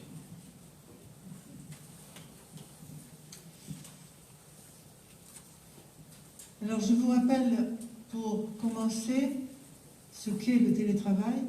C'est une nouvelle forme d'organisation du travail qui permet à un agent d'exercer ses fonctions en dehors des locaux où il est affecté, grâce à l'utilisation des technologies de l'information et de la communication. Et un agent peut être autorisé à télétravailler soit ponctuellement, soit régulièrement. Alors vous avez vu dans le haut du rapport que les conditions et modalités de mise en œuvre du télétravail à la fonction publique territoriale sont précisées dans le décret du 11 février 2016. Ce décret a été complété et modifié en mai 2020 suite au développement de l'utilisation du télétravail lors des périodes de confinement. Alors, d'après ce cadre réglementaire, nous devons faire prendre au conseil municipal aujourd'hui les 2 décisions suivantes. La première, c'est d'acter son instauration officielle au sein de la commune. Et la deuxième, c'est de valider les dispositions d'application qui sont proposées dans le rapport de présentation en matière d'hygiène, de sécurité et d'organisation du travail. Alors, nous pouvons délibérer aujourd'hui parce que, c'est un préalable, nous avons l'avis favorable du comité technique de notre centre de gestion en date du 28 janvier. Alors, nous avons également approfondi ce dossier en commission services et personnel lors de 2 séances, les 9 mars et 6 avril, et recueilli l'avis de ses membres. Lors de cette commission, nous avons aussi examiné l'utilisation du télétravail lors des 2 périodes de confinement. Et c'est notamment, la première, c'était du 16 octobre à fin novembre, par 2 personnes du service urbanisme, et à partir de ce mercredi 6 avril, durant 4 semaines, par ces mêmes personnes.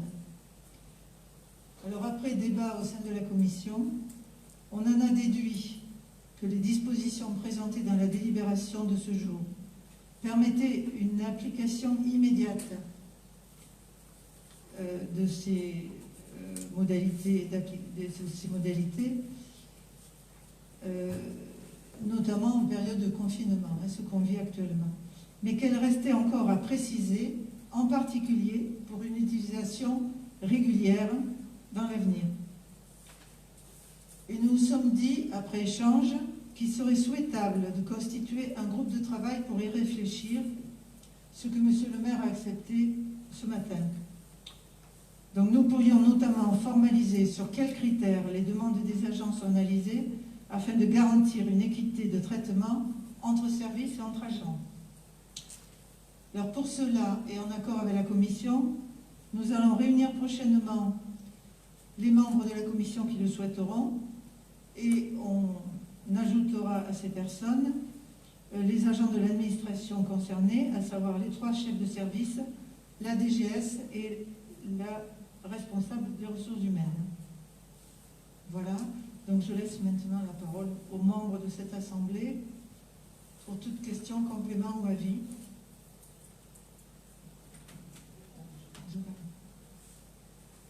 Est-ce que vous avez des questions? Non?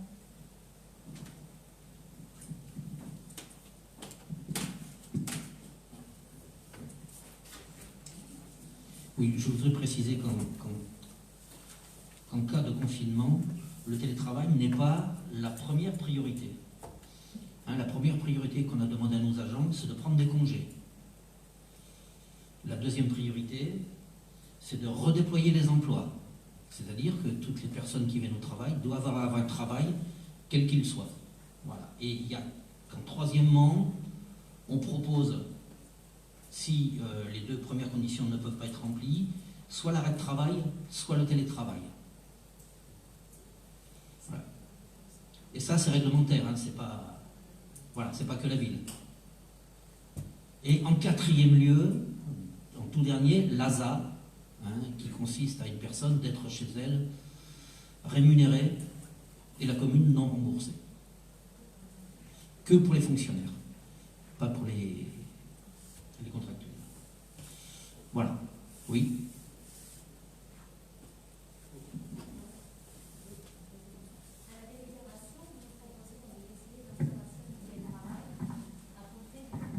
À compter du 16 octobre, à quoi correspond cette date? Le 16 octobre 2020. C'est la date du décret. Non, c'est la date du premier. Ah, c'est la date du premier confinement. La première application du télétravail dans la commune. Dans la commune. Mais on était autorisé à l'époque de le faire Par à arrêté titre du maire. ponctuel dans des circonstances particulières.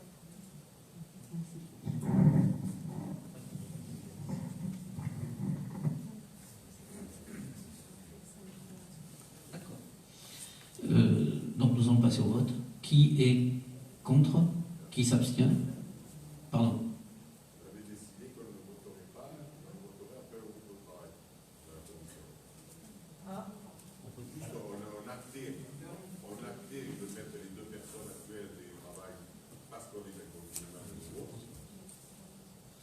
on peut pas. On passerait la délibération à la commission après le groupe de travail. Non, mais enfin, moi je n'avais pas compris ça. Mais. Non, parce que là, on est dans l'obligation de passer une délibération, de toute façon. Oui. Hein.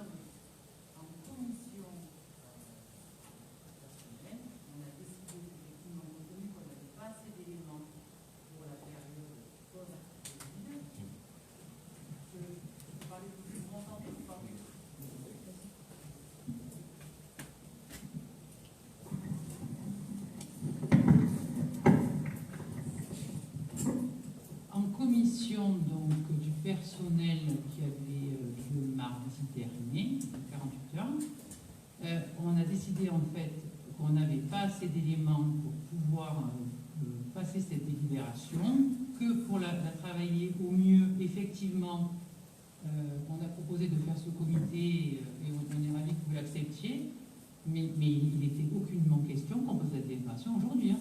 On est parti, on s'est quitté en se disant qu'on peut retirer la délibération. Je suis désolée. Ah ben, écoutez, moi, je n'ai pas du tout entendu ça. Et je suppose que les membres qui étaient présents n'ont pas entendu non plus. Moi, j'avais compris qu'à partir du moment où on disait que le cadre qui est déjà rédigé et précisé dans la délibération suffisait pour démarrer, pour acter l'autorisation donc qu'on peut donner aux agents pour le télétravail, et que le groupe de travail préciserait par contre ces éléments pour, vous aviez dit, et je l'ai répété dans mon introduction, pour mieux analyser les demandes des agents. Et je n'ai pas du tout compris ce que vous dites là. Oui, mais je parle de la deuxième. On parle bien de la deuxième. La première, oui, parce qu'on a fait 2 commissions sur ce sujet. On a fait une à la première, vous m'aviez dit effectivement que vous aviez des réserves, notamment quant au matériel. Moi, j'avais cru comprendre que c'était que pour le matériel. Après, vous m'avez dit, mais on a des réserves aussi par rapport à la manière dont on répond aux agents. Donc, on a fait une 2e commission, on a approfondi le décret qui précise davantage les modalités de réponse aux demandes des agents. Cette commission s'est tenue avant-hier. Et moi, j'avais cru comprendre que vous étiez... moi, de toute manière, je vous avais dit qu'on allait passer la délibération au Conseil, mais que j'allais intervenir auprès de M. le maire pour que la proposition soit actée sous 48 heures, donc avant le Conseil, de faire un groupe de travail pour préciser les modalités d'application du télétravail. Alors, quand vous parlez de nous, c'est pas nous deux. En première commission, on était tous d'accord pour dire qu'on n'avait pas assez d'éléments pour passer cette délibération, la majorité de la commission. En 2e commission, c'est-à-dire il y a 48 heures, sauf erreur de ma part, mais on peut peut-être demander effectivement aux autres membres de la commission, on n'a jamais dit qu'on actait la délibération, on a convenu également qu'on manquait encore d'informations et qu'on allait creuser justement les modalités de cette mise en place du télétravail pour le post-Covid aussi, grâce à ce groupe de travail. Écoutez, je vois que ça fait 2 fois qu'on a un écart en compréhension. Donc la prochaine fois, ce que je vous propose, c'est qu'on rédigera le compte rendu avant de sortir de la salle. Ça sera plus simple pour tout le monde. Mais maintenant, on va passer au...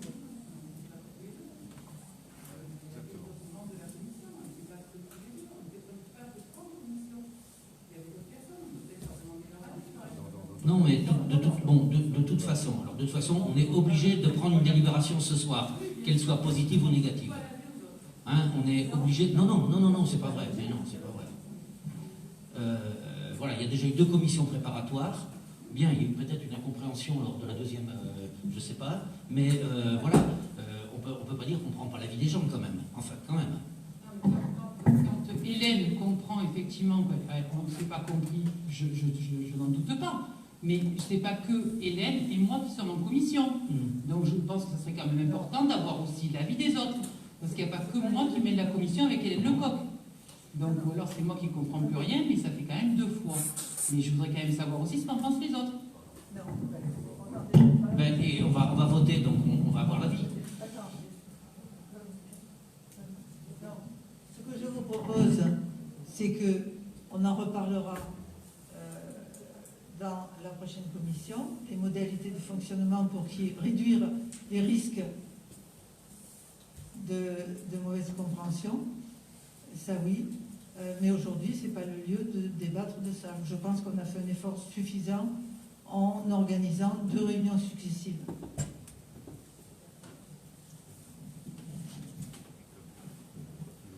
Bien voilà, donc nous allons passer au vote.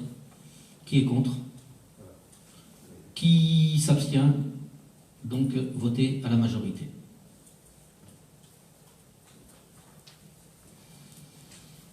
Bien. Délibération numéro 15, modification du régime indemnitaire.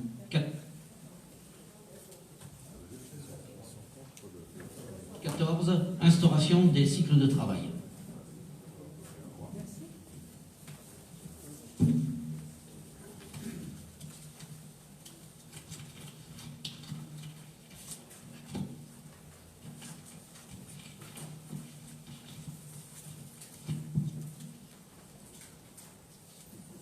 Donc je vous rappelle que les horaires des agents ont reçu un avis positif du comité technique du centre de gestion lors de ces séances de décembre, janvier, février. Donc le conseil municipal doit maintenant arrêter la durée des cycles de travail par service ou par fonction.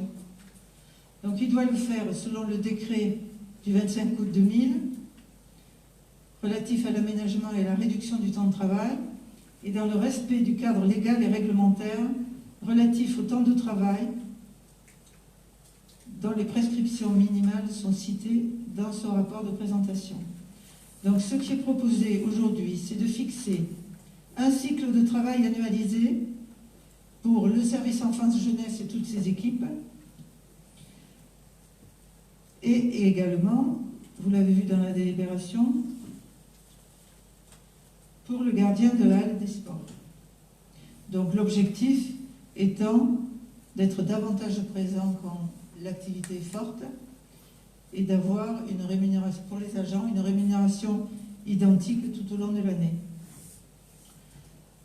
Alors pour les autres services, le cycle de travail est hebdomadaire sur 36 heures par semaine. Voilà.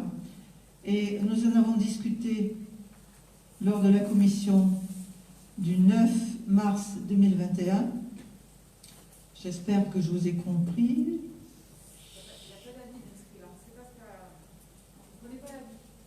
Oui, eh bien écoutez, on va le voir dans le vote. J'ai le compte rendu sous les yeux, l'avis était favorable unanime. Mais peut-être je me suis trompée encore.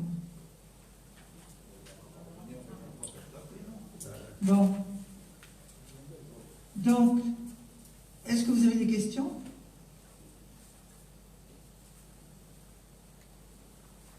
En séance, nous avions effectivement approfondi le dernier horaire qui a été validé par le comité technique. Bien, je vais passer au vote. Qui est contre? Qui s'abstient? Voter à l'unanimité. Rapport de présentation numéro 15. Donc, modification du régime indemnitaire.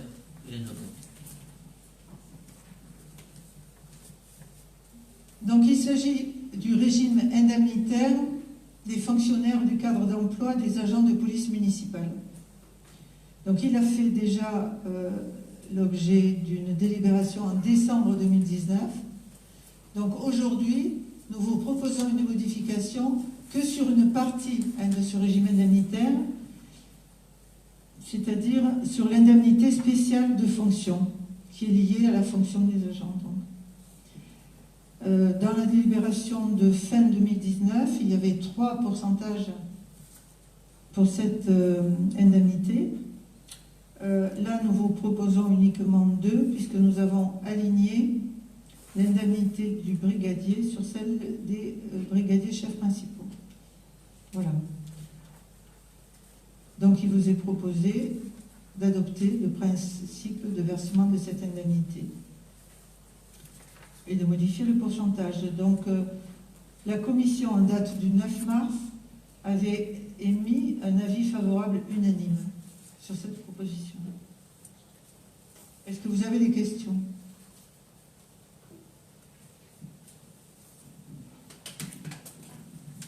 Bien, nous allons passer au vote. Qui est contre? Qui s'abstient? Voté à l'unanimité.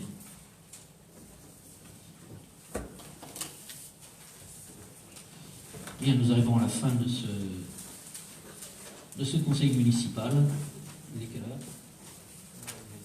Il est 21h30, 31. Le conseil municipal est clos.